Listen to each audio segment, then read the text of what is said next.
Rahim, chapter 4, pathology, and inshallah I'll try to create all the videos of this chapter. First of all, starting with what is hemostasis. There's a difference between homeostasis and hemostasis. हम ये पहले भी पढ़ चुके हैं.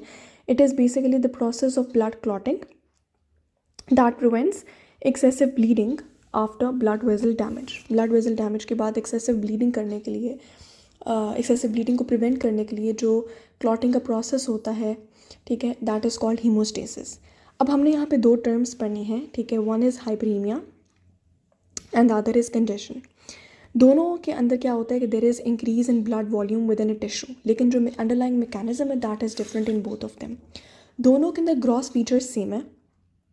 ये दोनों को अगर हाइपरीमिक टिश्यू है या कंजेस्टेड टिश्यू है, दोनों की हम कट सरफेस को देखेंगे तो वो एरियाज़ वेट लगेंगे और वहाँ से टिपिकली ऊजिंग ऑफ ब्लड हो रही होगी, ठीक है. लेकिन अगैन मैंने आपको जैसे बताया कि अंडरलाइंग मैकेनिज्म इज़ डिफरेंट. अब हम पहले इस टेबल से पढ़ते हैं डिफरेंसेस को.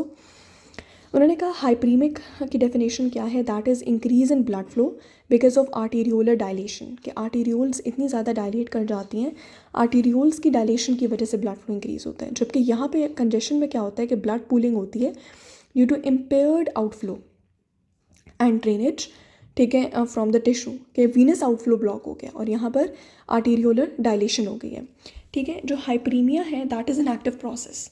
हाइपरीमिया अपने याद रखना है कि आर्टीरियोल्स की वजह से होता है और आर्टीरियोल्स में जो कुछ होता है दैट इज़ एक्टिवली, जबकि Venus outflow is a passive process, ठीक है, विच अकर्स इन कंजेशन जो नहीं हो रहा होता. Appearance of an hyperaemic area is red, ठीक है, जबकि congested area appears bluish red और साइनोस्ड, ठीक है. हाइपरीमिक एरिया के अंदर जो ब्लड होता है that is basically the oxygenated blood, ठीक है, जबकि कंजेस्टेड एरिया के अंदर डीऑक्सीजनेटेड ब्लड गेट्स पूल्ड, ठीक है, और कलेक्टेड. हाइपरीमिक एरिया में एडीमा नहीं होता. This is very important. हमें लगता है कि हाइपरीमिक एरिया प्लस कंजेस्टेड एरिया दोनों के अंदर एडीमा होगा, लेकिन हाइपरीमिक एरिया के अंदर सिर्फ रेडनेस होती है, एडीमा नहीं होता. जबकि यहाँ पर कंजेस्टेड एरिया के अंदर ब्लूइश रेड और साइनोस्ड एरिया के अलावा देयर इज़ एडीमा, ठीक है. एग्जाम्पल्स ऑफ हाइपरीमिक एरिया कैसे कैसे हो सकता है. मीनोपॉजल फ्लश की वजह से, हाई ग्रेड फीवर की वजह से, मस्कुलर एक्सरसाइज की वजह से, इसके अलावा इन्फ्लेमेशन की वजह से, ठीक है ना, इन्फ्लेमेशन की वजह से. जबकि अगर हमारे पास लोकल पोर्टल वीनस ऑब्स्ट्रक्शन हो जाए एज सीन इन सिरोसिस, ठीक है, या फिर आपके पास राइट हार्ट फेलियर हो जाए, राइट हार्ट फेलियर हो, ठीक है ना, systemic right heart failure that can also lead to congestion. Right heart को हमने इंफीरियर वेना कैवा तक के थ्रू ब्लड पहुंचाना था. अगर रास्ते में कोई प्रॉब्लम हो गया, ठीक है, या तो क्या होगा कि राइट हार्ट फेलियर हो जाएगा. या इस तरह से समझ लें कि अगर राइट हार्ट ब्लड को पंप नहीं कर रहा टूवर्ड्स द लंग्स तो वीनस पूलिंग हो जाएगी inside the inferior vena cava. I hope it is now clear. एक बात आपने याद रखनी है कि यहाँ पे जो एरिया रेड कलर का होता है वो क्यों होता है, that is because of the engorgement of oxygen rich blood. ठीक हो गया. अब क्या होगा कि अगर वीनस आउटफ्लो है, वीनस आउटफ्लो जो है वो ब्लॉक हो गया, तो उस वीनस ब्लड ने जिस टिश्यू को सप्लाई करना था उस टिश्यू को इनएडिक्वेट टिश्यू पर फ्यूजन हो जाएगी, ठीक है. वो एरिया हाइपॉक्सिक हो जाएगा एंड उसका जो सेंट्रल कोर एरिया है पैरेन्काइमा उसकी डेथ हो जाएगी लीडिंग टू फाइब्रोसिस, ठीक है. और एडीमा की वजह से, क्योंकि ऑब्वियसली एडीमा क्यों हो रहा है, एडीमा इस वजह से हो रहा है क्योंकि वीनस पूलिंग की वजह से इंट्रा वीनस प्रेशर इंक्रीज़ हो गया या इंट्रावास्कुलर प्रेशर इंक्रीज़ हो गया, ठीक है. तो उसकी वजह से एडीमा हो रहा है और एडीमा होने की वजह से आपके पास कैपिलरीज जो पीछे हैं, ठीक है, वो रप्चर कर सकती हैं जिसकी वजह से फोकल हेमरेजेस हो सकते हैं, ठीक है. तो एक आपने ये वाला डिफरेंस याद रखना है. बस मैंने थोड़ा बहुत ऐड किया है ऑन टू द इन्फॉर्मेशन कि रेडनेस क्यों हो रही है, that is because of the engorgement of oxygen rich blood.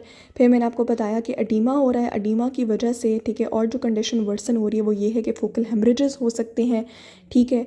और वीनस ब्लॉकेज की वजह से जैसे कि सिरोसिस वगैरह में पैरेन्काइमल सेल डेथ हो जाती है, फाइब्रोसिस हो जाता है, ठीक है. अच्छा बच्चे, अब नेक्स्ट पढ़ना है कंजेशन में. हम लोग दो तरह की कंजेशन की टाइप्स पढ़ेंगे. One is called pulmonary and the other one is hepatic. Pulmonary में एक्यूट है और क्रॉनिक है, लाइकवाइज हेपाटिक में भी. जो क्रॉनिक पल्मनरी कंजेशन है that is because of the left heart failure. Left heart को ब्लड नहीं मिल रहा, which is not coming from the lungs, left heart fail हो जाएगा. हेपाटिक में क्रॉनिक क्यों हो रहा है, that is because of the right heart failure, inferior vena cava, ठीक है। इसके अलावा ये किस वजह से होता है, क्रॉनिक हेपाटिक कंजेशन, ठीक है, that is because of the occlusion of the inferior vena cava या फिर occlusion of the portal vein. ठीक है। अब अगर एक्यूट की बात करें, एक्यूट पल्मोनरी कंजेशन की बात करें, तो इसमें आप क्या क्या फीचर्स देखते हैं, ये आपने इस हिस्टोलॉजिकल डायग्राम से भी देखने हैं कि blood engorged alveolar capillaries. Basically होता क्या है कि एल्वुलाई होते हैं, alveoli surrounded by alveolar capillaries, ठीक है, और ये लंग के अंदर जिस स्पेस के अंदर होता है उसको हम एल्वुलर स्पेस कहते हैं। ठीक है। तो एल्वुलर कैपिलरीज जो हैं, ठीक है, यहाँ पर आपको ये एरिया देखो कितना रेड रेड है, हाइपरीमिक एंड कंजेस्टेड, ठीक है, ये वाले एरियाज़, ठीक है। तो बहुत ज़्यादा ब्लड इनगॉर्ज्ड एल्वुलर कैपिलरीज हैं। ठीक है। एल्वुलर सेप्टा जो है, ठीक है, एल्वुलर सेप्टा दैट इज़ एडिमाटस। अभी मैं इसका कंपैरिजन करूँगी विद क्रॉनिक, ठीक है। क्रॉनिक के अंदर एडिमाटस नहीं होगा बल्कि रादर फाइब्रोस्ड हो चुका होगा। ठीक है। यहाँ पर एल्वुलर सेप्टा क्या है, एडिमाटस है। और within the alveoli they will be bleeding, जिसको आप देख सकोगे as a transudate in the alveolar space. तो intra alveolar bleeding, alveolar septa oedematous है, ठीक है, and blood engorged alveolar capillaries. ठीक है। जो आपकी एल्वुलर कैपिलरीज हैं वो खून से, ब्लड से भरी हुई हैं, एल्वुलर सेप्टा एडिमाटस है और इंट्रा एल्वुलर ब्लीडिंग है। जबकि क्रॉनिक में क्या होगा, क्रॉनिक में देख लेते हैं। क्रॉनिक में हम देखेंगे कि एल्वुलर स्पेसेस के अंदर हार्ट फेलियर सेल्स हैं। हालांकि हम बात किसकी करें, अभी पल्मोनरी की बात करें, लेकिन इन सेल्स को हम हार्ट फेलियर सेल्स कहते हैं। They are a combination of macrophages and hemosiderin.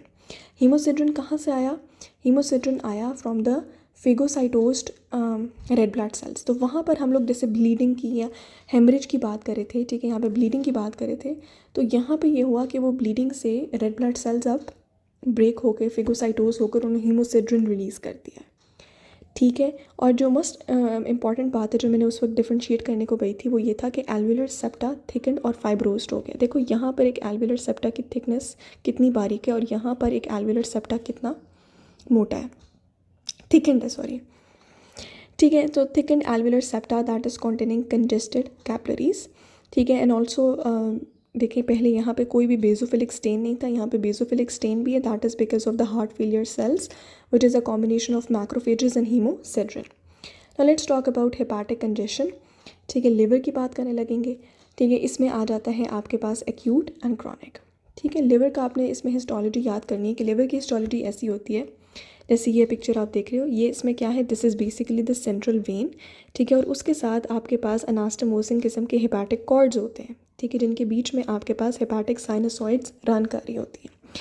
ठीक है। और कॉर्नर्स के अंदर at the corner of every एक ट्रायंगल सा होता है, ठीक है ना, जो कि that contains the portal tried which contains the alveoli when and the bile duct. ठीक है। अब एक्यूट में क्या होगा, एक्यूट में आपके जो सेंट्रल वेन है और जो साइनसॉइड्स हैं they are pretty much distended with blood. ठीक है। क्योंकि अवीनस आउटफ्लो नहीं हो पा रहा। ठीक है। और इसकी वजह से क्या होगा, इवेंचुअली सेंट्रल एरिया नेक्रोस्ड हो जाएगा। ठीक है। वो इतना ज़्यादा ब्लड से डिस्टेंडेड रहेगा। अब सवाल ये पैदा होता है कि सेंट्रल एरिया ही क्यों नेक्रोस्ड रहेगा, पेरिफेरल एरिया में नेक्रोसिस क्यों नहीं होगा, क्योंकि पेरिफेरल एरिया में हमारे पास पोर्टल ट्राइड है जहाँ पर आर्टीरियोल्स हैं, तो वो आर्टीरियोल्स थोड़ा बहुत ब्लड सप्लाई कर देंगी। ठीक है। तो वहाँ वो एरियाज़ हाइपोक्सिक नहीं होंगे, नेक्रोसिस वहाँ होगा जहाँ हाइपोक्सिया होगा। ठीक है। हाँ अलबत्ता ये कि आपके जो पेरिफेरल एरियाज़ हैं they will suffer some reversible fatty change. बात करते हैं क्रॉनिक की। क्रॉनिक में आपके पास क्या होगा कि जो सेंट्रल रीजन्स हैं, ठीक है, वो बहुत ज़्यादा डार्क ब्राउन, ठीक है, और डिप्रेस नज़र आएंगे। ठीक है। जबकि सराउंडेड एरियाज़ जो हैं they will be uncongested and they will be tan. Central areas dark brown, surrounding areas will be congested and dark brown. हाँ अलबत्ता सराउंडिंग एरियाज़ के अंदर फैटी लिवर होगा। ठीक है। तो इसकी जो अपीयरेंस है that is like the cut section of a nutmeg. ठीक है। नटमेग लिवर भी इस कंडीशन को कहते हैं ऑफ क्रॉनिक हेपाटिक कंजेशन, क्योंकि बिल्कुल ये जो लाइंस आ रही हैं ये बिल्कुल हेपाटिक साइनसॉइड्स की लग रही हैं, और जो सेंट्रल में डिप्रेशन है that seems like the central vein which is definitely going to be engorged in this case. ठीक है। Engorged and ultimately then engorge तो होता है खैर एक्यूट के अंदर, इस केस में हमारे पास क्रॉनिक के अंदर क्या होगा, it will become necrosed and depressed. ठीक है। And when we will see it microscopically you will see that there will be centrilobular hepatic necrosis.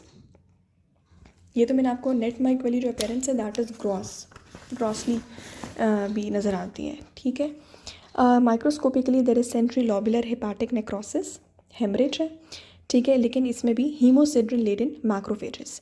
सो जहाँ पे भी हीमोसिड्रिन लेडन मैक्रोफेजेस की बात आएगी that is chronic, whether it is for heart failure cells और whether it is for chronic hepatic congestion.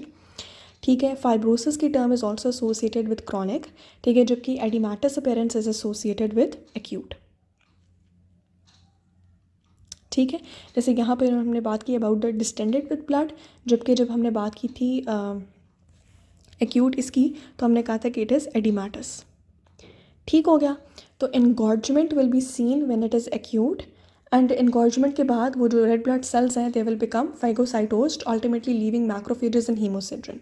ठीक है, so I have completed my discussion of the comparison of hyperemia and congestion. ठीक है, and congestion में I discussed about pulmonary congestion and hepatic congestion.